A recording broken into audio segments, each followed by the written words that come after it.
Hello and welcome to another SAP Ariba customer self-service video.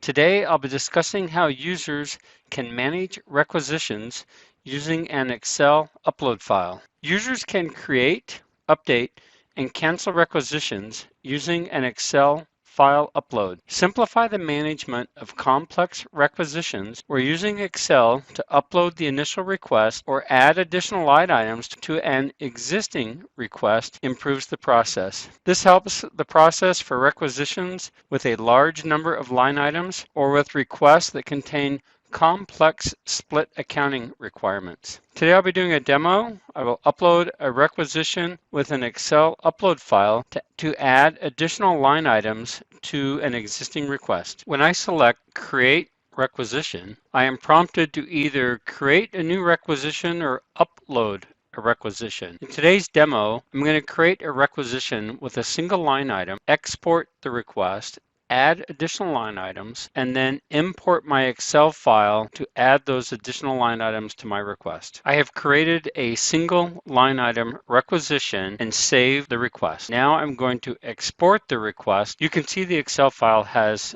three worksheets: requisition header, detail, and split accounting. On the detail tab, I'm going to copy my line item and create additional line item. On the requisition header worksheet for operation, I'm going to indicate that this is an update file. I have renumbered each line item and I have updated the item description for each line item. I can now import my new line items. I've selected my import file and I choose OK. If I view my request, I can now see I have 10 line items.